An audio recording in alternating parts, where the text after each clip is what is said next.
क्या आप या आपके किसी जानने वाले को बांझपन का मसला है?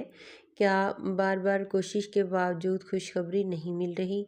तो परेशान ना हो। आज की इस वीडियो में हम आपको बताएंगे बांझपन की असल वजूहात क्या हैं, कुदरती इलाज इसका क्या है और होम्योपैथिक सपोर्ट भी आपके साथ शेयर करेंगे।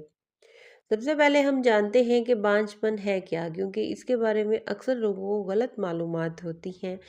तो बांझपन क्या है? बांझपन इनफर्टिलिटी एक ऐसी हालत है जिसमें शादी के 1 साल बाद भी हमल ना ठहरे, और मर्द और औरत दोनों इसके जिम्मेदार हो सकते हैं। तो अकेले मर्द को भी इसका कसूरवार नहीं ठहराया जा सकता और अकेली औरत को भी नहीं ठहराया जा सकता। तो जिसको मसला होता है, इलाज उसी का करवाया जाता है। तकरीबन 40% केसेस जो है उसमें मर्दों में इनफर्टिलिटी होती है। तो बुनियादी वजूहात जो है इसकी वो क्या है, ख़वातीन में क्यों होता है बांझपन, इस पे बात करते हैं। हार्मोन्स का बिगड़ना, इसकी वजह से बांझपन हो सकता है। पीसीओएस की वजह से हो सकता है। थायराइड का अक्सर औरतों को मसला होता है, उसकी वजह से उनको बांझपन हो सकता है। माहवारी की बेतरतीबी की वजह से भी बांझपन हो सकता है। मर्दों में जो है वो स्पर्म काउंट कम होना, कमज़ोर स्पर्म होना, सिगरेट सिगरेट वगैरह या नशा वगैरह इस्तेमाल करने वाले मर्दों में भी बांझपन हो सकता है। तो मुश्तरका वजूहात जो दोनों की हो सकती हैं वो है ज़हनी दबाव, जैसे नाकस ग़िज़ा या फिर नींद की कमी। तो ये इससे भी ये सिस्टम डिस्टर्ब हो जाता है। देखिए, हमारे जिस्म में अल्लाह ताला ने जो निज़ाम कुदरती तौर पर बनाए हैं, अगर उनमें गड़बड़ होती है तो हमारे पूरे जिस्म का निज़ाम बिगड़ जाता है। इसकी वजह से भी बांझपन हो सकता है। ख़तरनाक आदत जो हैं वो हैं फ़ास्ट फ़ूड की ज़्यादा आदत। कोल्ड ड्रिंक्स हम लोग काफ़ी हद तक बहुत ज़्यादा यूज़ करने लग गए हैं। देर से सोना, मोबाइल का ज़्यादा इस्तेमाल और ज़हनी डिप्रेशन, टेंशन, ज़हनी दबाव जिसको कहा जाता है, ये सब जो है वो फर्टिलिटी को कमज़ोर करते हैं। कुदरती इलाज आपको बताने जा रहे हैं। ग़िज़ा जो आपने इस दौरान इस्तेमाल करनी है वो है खुश्क मेवाजात जैसे बादाम और अखरोट। ये अपने खाने में ज़्यादा इस्तेमाल करें, मेल और फीमेल दोनों ही। शहद एक कुदरती ग़िज़ा है और इसमें बहुत ज़्यादा शिफा रखी गई है। शहद इस्तेमाल करें। कलौंजी बहुत अच्छी है इनफर्टिलिटी के लिए, इसको इस्तेमाल कीजिए।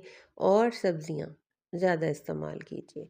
पानी जो है वो ज़्यादा पीना है, 8 से 10 गिलास रोज़ाना इस्तेमाल करें।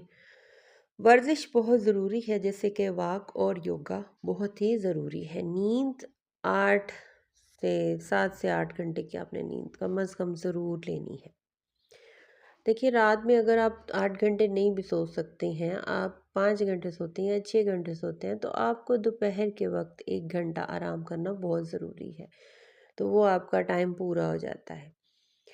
होम्योपैथिक इलाज पे बात करते हैं। जैसे कि होम्योपैथिक में बांझपन का इलाज जड़ से किया जाता है और बहुत बेहतरीन किया जाता है। तो इसमें मैंने पेशेंट्स के इलाज किए हैं, इसीलिए आज मैं इस टॉपिक पे वीडियो बना रही हूँ। क्योंकि कुछ जोड़े ऐसे थे जो आए और उनका इंशाल्लाह अल्हम्दुलिल्लाह उनको प्रेगनेंसी भी हुई। तो ख़वातीन के लिए सेपिया दी जाती है, पलस्टीला है और नेट्रोमोर दी जाती है।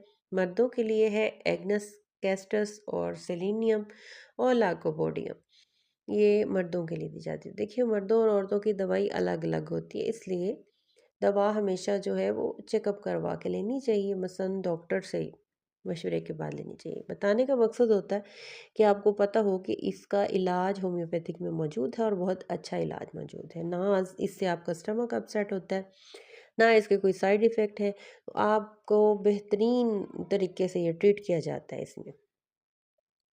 अब क्या है कि दुआ और सब्र बहुत ज़रूरी है। बाज़ दफ़ा हम बेसब्रे हो जाते हैं, हम कहते हैं कि फटाफट से प्रेगनेंसी हो जाए। जब भी आप प्रेगनेंसी के लिए अपना ट्रीटमेंट करवाते हैं बांझपन का, तो आपने इस ट्रीटमेंट को, अगर प्रेगनेंसी नहीं हो रही तो 6 महीने मुसलसल आपने इसको जारी रखना होता है।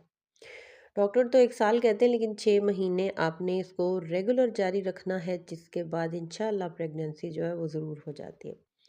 ज़हनी सुकून जो है वो फर्टिलिटी को बेहतर बनाते हैं, इसलिए आपने अपने आपको रोज़ाना ज़िक्र अज़कार, नमाज की पाबंदी, दुरूद शरीफ की पाबंदी और मुस्बत सोच के साथ बदलना है।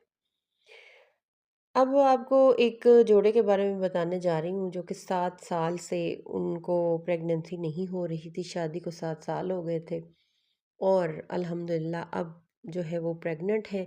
उसके बाद उसको एचबी उसकी डाउन हुई, जो कि उसकी एलोपैथी ट्रीटमेंट से बिल्कुल भी ठीक नहीं हुई। अब हम उसका होम्योपैथी में अनीमिया का इलाज भी साथ-साथ कर रहे हैं।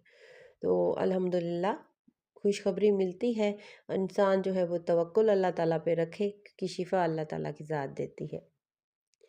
अब क्या है कि आपको जो समझाने के लिए जो मैंने वीडियो बनाई हो ये है कि बांझपन जो लाइलाज बिल्कुल भी नहीं है। सही खुराक और सही तर्ज़ ज़िंदगी इसको ठीक कर सकते हैं। होम्योपैथिक इलाज बेहतरीन है, वो ज़रूर इसकी सर्विस लीजिए।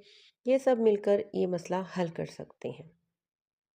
अगर आपको ये वीडियो पसंद आई हो तो लाइक करें, शेयर करें और चैनल को सब्सक्राइब करें। अपना ख्याल रखिएगा, अपनों का ख्याल रखिए। दुआओं में याद रखिए। अल्लाह हाफ़िज़।